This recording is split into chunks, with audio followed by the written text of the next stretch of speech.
नमस्कार बंधू भगिनींनो, सनातन सत्य यूट्यूब चॅनलमध्ये आपणा सर्व श्रद्धाळू भक्तांचे, ईश्वराच्या लाडक्यांचे व लाडक्या निंदकांचे देखील मनपूर्वक स्वागत. मी आपणा सर्वांचा बंधू काशीनाथ बाबा. बंधू भगिनींनो, आजचा विषय असा आहे की हा प्रश्न प्रत्येकाच्या मनात पडलेला असतो आणि मग त्यांचा साधनेवरचा देवावरचा विश्वास उडून जातो.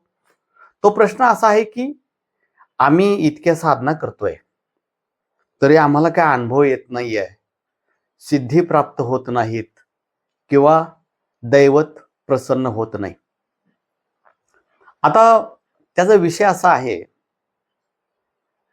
की प्रत्येक जण वेगवेगळ्या साधना करत असतो. आपला हिंदू धर्म म्हणजे साधना असेल, मंत्र, तंत्र, यंत्र, जप, व्रत, वैकल्य, उपवास याची एक फार मोठी बाजारपेठ आहे. बाजारपेठ यासाठी म्हणतोय की ज्यावेळेला एक भक्त बाजारात जाईल त्यावेळेला कोणता पदार्थ घेऊ आणि कोणता न घेऊ अशी त्याची अवस्था होते. तर आपण आपल्या इच्छेनुसार किंवा काही गुरु असतात ते साधना देतात आणि आपण त्या साधना करत असतो. साधनेच्या पाठीमागचा जो उद्देश असतो हा प्रत्येकाचा वेगवेगळा असतो.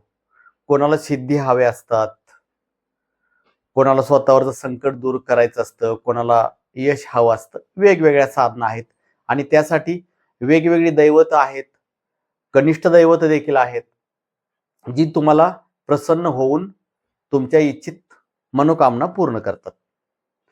परंतु असं होताना दिसत नाही. आपण देखील सर्वांनी बऱ्याच साधना केल्या असतील आणि या साधना करून देखील तुम्हाला त्याचा काय अनुभव आला नसेल. आता हा अनुभव काय येत नाही किंवा हा अनुभव येण्यासाठी काय केलं पाहिजे आणि खरोखर या साधना खऱ्या असतात का, या संदर्भात आजचा व्हिडिओ आहे. आणि माझी सर्व लाडक्यांना नम्र विनंती आहे की तुम्ही व्हिडिओ शेवटपर्यंत पहा, चॅनलला लाईक करा, सबस्क्राईब करा आणि व्हिडिओ शेअर करा. बंधू भगिनींनो, ज्या वेळेला आपल्याला काही अनुभव येत नसतात, नाहीत येत. बऱ्याच वेळेला काही लोक म्हणतात की 40 दिवसाची साधना कर, 21 दिवसाची साधना कर, है ना. मी देखील हे सांगतो, नवरात्रीमध्ये 9 दिवसाची साधना असते आणि यामध्ये काही बऱ्याच अंशी काही किरकोळ अनुभवाच्या व्यतिरिक्त इतर काय अनुभव येतच नाहीत. आणि मग साहजिकच आहे की आपला साधनेवरचा विश्वास उडतो की हे काही खरं नसतं किंवा ह्यात काही तथ्य नाही असं वाटायला चालू होतं. अनेक गुरु असतात, मीही त्यामध्ये आहे, की जे तुम्हाला काही दिवसाची साधना देत असतात. बघा, 21 दिवस कर, 40 दिवस कर, 90 दिवस ही साधना कर. खऱ्या अर्थानं ही साधना पुरेशी असते का, योग्य असते का, याविषयी सुद्धा देखील आपण चर्चा करणार आहोत. पहिल्यांदा तुम्हाला अनुभव येत नाहीत याचं मूळ कारण सांगतो. त्यामध्ये तुम्ही देखील आहात.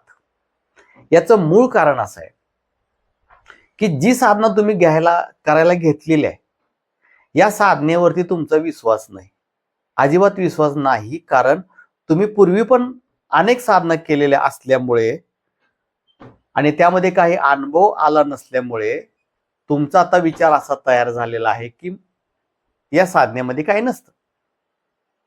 दुसरा विषय असा आहे, माझा बरेच दिवसाचा अनुभव असा आहे की कोणताही साधक किंवा कोणताही मनुष्य एका साधनेवरती संतुष्ट होतच नाही. त्याला असं वाटतं की आणखीन पुढे जावं, आणखीन पुढे जावं, अजून साधना आहेत, अजून साधना आहेत.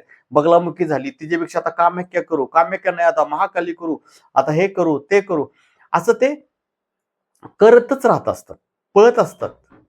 गुरुदीक्षा घेतलेली आहे, परंतु अनेक शिष्य मला प्रश्न असं सांगतात की काहीतरी पॉवरफुल साधना द्या, काहीतरी पॉवरफुल मंत्र द्या.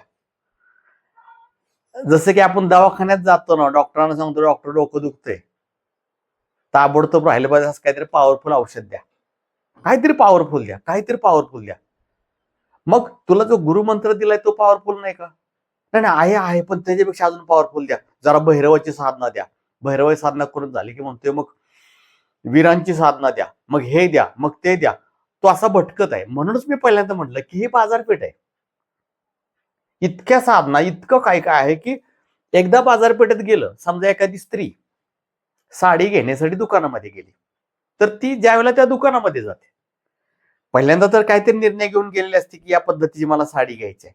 परंतु दुकानात गेल्यानंतर ती थांबतच नाही. अजून काहीतरी वेगळं दाखवा, अजून काहीतरी वेगळं दाखवा, अजून काहीतरी वेगळं वेगळं वेगळं. अख्खं दुकान काढून जरी पुढे ठेवला, अख्खा ढीग लावला, तर ते म्हणत असते अजून काहीतरी वेगळंच. आणि कधी कधी एखादी कोणती तरी फालतू साडी घेऊन ती माघारी जाते किंवा साडी न घेताच माघारी जाते. तसंच जे मनमानी स्वरूपाची साधना करतात ना, गुरूंचं ऐकायचं नाही. मला वाटतंय म्हणून या साधना पाहिजेत, मला ही पण साधना पाहिजे, ती पण साधना पाहिजे. मग असं करताना काय होतं, तुम्ही 21 दिवसाची साधना एक केली, 40 दिवसाची दुसरी केली, नवरात्रीमध्ये केलं, करतच राहता. सोमवारी वेगळा मंत्र, मंगळवारी वेगळा मंत्र, गुरुवारी दत्त आहेत, शुक्रवारी परत जगदंबा आहेच, शनिवारी हनुमान आलाच. हे हे जे आपलं जे चक्र चालू आहे, यातून तुमच्या हाती काहीही लागणार नाही. अजिबात नाही. अगदी मी प्रांजळपणे सांगतोय, काहीही हाती लागणार नाहीये. कारण एका ठिकाणी तुम्हाला फोकस व्हावं लागेल. दुसरा विषय असा आहे, मी असो, मीही त्यामध्येच आहे, इतर गुरु कोणी असो, ज्या साधनेला आपण दिवस देतो, 21 दिवसाची साधना कर, 40 दिवसाची साधना कर, 90 दिवसाची साधना कर, ह्या साधना मुळात अपुऱ्या आहेत. अपुऱ्या आहेत याचं कारण सांगतो की 21 दिवसामध्ये तुमची पत्नी तुमच्यावरती खुश होत नाहीत, तर ते दैवत कसे खुश होईल हो? एवढं सोपं आहे का हो? 21 दिवसात, 40 दिवसात भैरवाला प्रसन्न केलं, वीरांना प्रसन्न केलं, असं होईल का? तुमच्या तरी डोक्याला हे पटतंय का? आता काही लोक उठतील, म्हणतील शास्त्रामध्ये लिहिलंय. तसं तर पूर्वीच्या शास्त्रामध्ये एवढे लिमिटेड साधना नाहीत. मध्यंतरीच्या काळामध्ये काही शास्त्र उत्पन्न झाली, त्यामध्ये या साधना आहेत. पण मी तुम्हाला सांगतो, या साधना ज्या वेळेला दिल्या, तो कालखंड 500 वर्ष, 1000 वर्ष, 2000 वर्ष, 700 वर्ष, 300 वर्ष नक्कीच ना.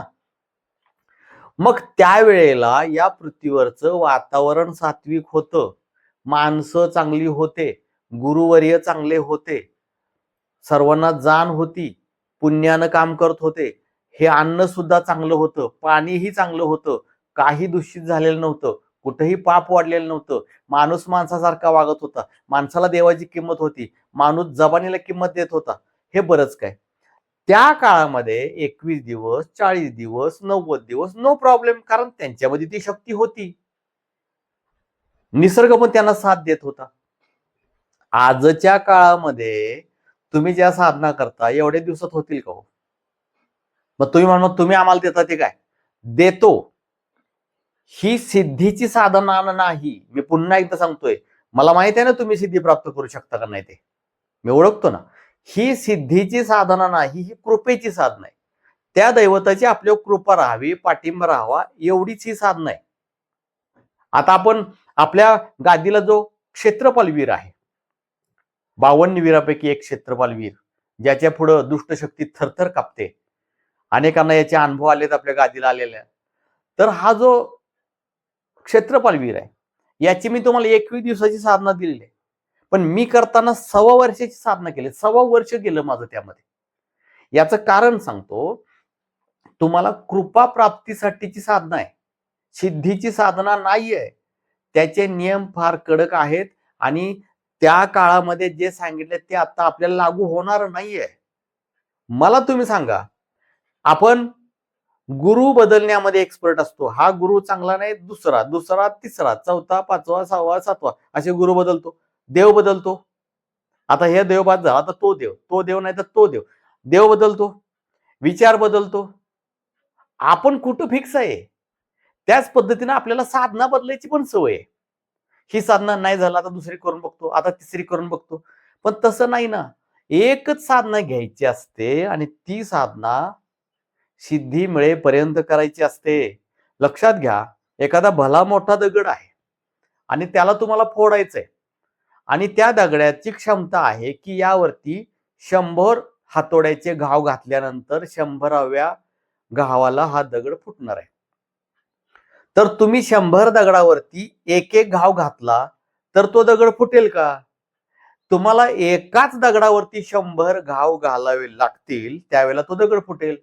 साधनेचं पण असं असतं, साधनेला कोणताही असा एक वेळ ठरवू नका, एवढ्या दिवसातच करून दाखवेल, एवढं शक्य नाही. आता बघा, माझं बोलणं काही लोकांना कडू वाटेल, पण मी सत्य बोलतोय की पूर्वीच्या लोकांना जे नियम लागू होते ते तुम्हाला लागू होत नाहीत. कदाचित ते 40 दिवसात जी साधना सिद्ध करत असतील ती साधना सिद्ध करण्यासाठी तुम्हाला 4 वर्ष किंवा 40 वर्ष देखील लागतील. कारण संसारामध्ये राहून दूषित अन्न म्हणजे केमिकलचं नाही म्हणत मी, जसे अन्न तसे मन या पद्धतीने म्हणतोय.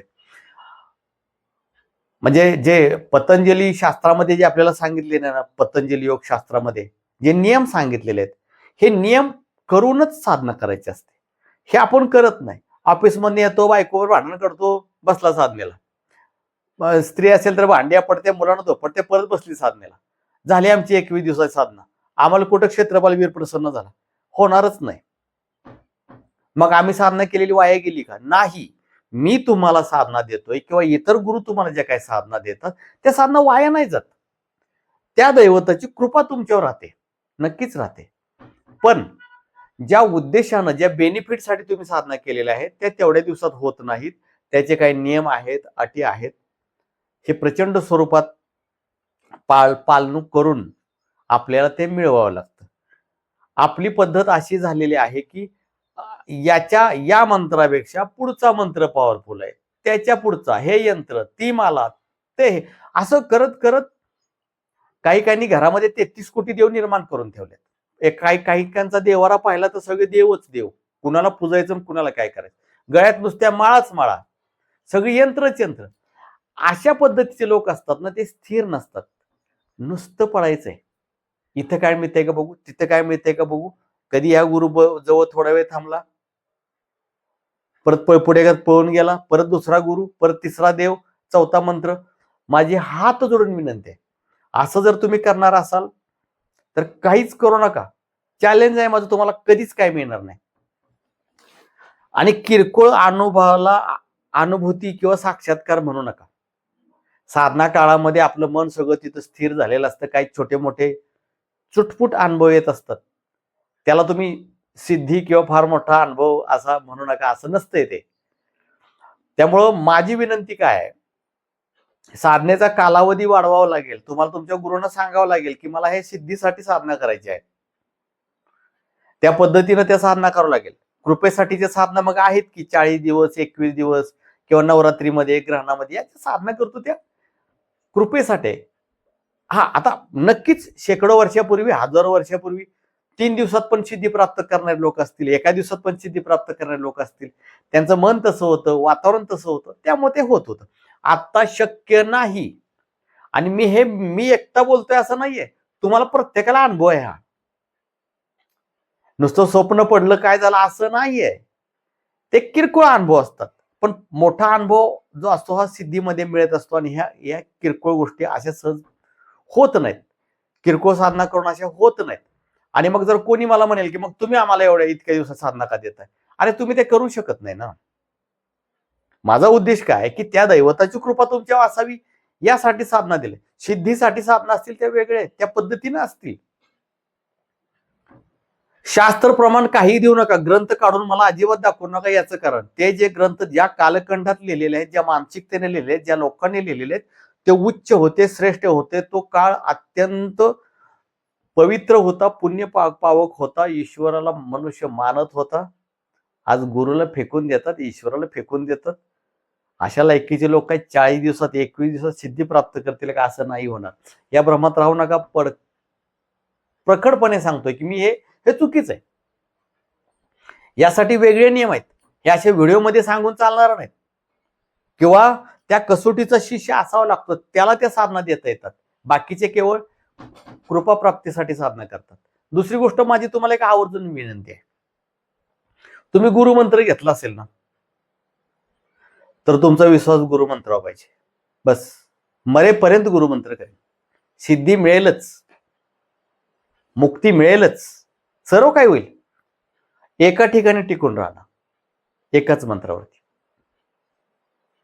साधना कृपेसाठी करू शकता, सिद्धीसाठी करू शकता, परंतु जर एक ना धड भाराभर चिंध्या नुसतं पळत राहायचं, हे करू का ते करू का ते करू का ते करू का ते करू का, असं करत करत करत माणूस नुसता पळत असतो. पहा, ग्रंथ हे शास्त्र प्रमाण असेल, शास्त्रामध्ये असं लिहिलंय 21 दिवशी साधना करा, शास्त्रामध्ये असं लिहिलंय 40 दिवशी साधना करा. मग शास्त्रामध्ये लिहिलंय की 40 दिवसानंतर असं असं होईल. तुमच्या बाबतीत असं होतंय का? नाही होत. याचं कारण आता लागूच होत नाही नियम तो. शास्त्र प्रमाण दाखवण्याची गरजच काय, अजिबात होणार नाही. त्यामुळं योग्य गुरूंच्या मार्गदर्शनाखाली, त्या गुरूंनी पण ते प्राप्त केलेलं असावं, मिळालेलं असावं, आणि त्यांच्या मार्गदर्शनाखाली हे सगळं करायचं असतं. टिकून राहावं लागतं, श्रद्धा सबुरी असावे लागते, सोसावं लागतं, भोगावं लागतं, कठीण प्रसंगाला सामोरं जावं लागतात. ज्या दैवतांची तुम्ही साधना करताय ते प्रचंड प्रमाणात तुमच्या परीक्षा पाहतात, तुम्हाला प्रचंड प्रकारचा त्रास देतात. यातून तावून सुलाखून निघून पुन्हा त्या दैवताची कृपा प्राप्त होते. मी मगाशी सांगितल्याप्रमाणे 21 दिवसात तुमची बायको सुद्धा तुमच्या खुश होत नाही आणि तुम्ही चाललाय दैवताला खुश करायला, असं होणार नाही. श्रद्धा असायला पाहिजे. आणि माझी विनंती आहे, शिष्य असो किंवा सामान्य व्यक्ती असो, पळपुटपणा थांबवा. पळणार किती हो तुम्ही? किती गुरु बदलणार, किती देव बदलणार, किती मंत्र बदलणार, किती पळणार? कुठंतरी स्थिर व्हावं लागेल. स्थिर झाल्याशिवाय या सर्व शक्ती तुमच्या ओंजळीमध्ये येणार नाहीत.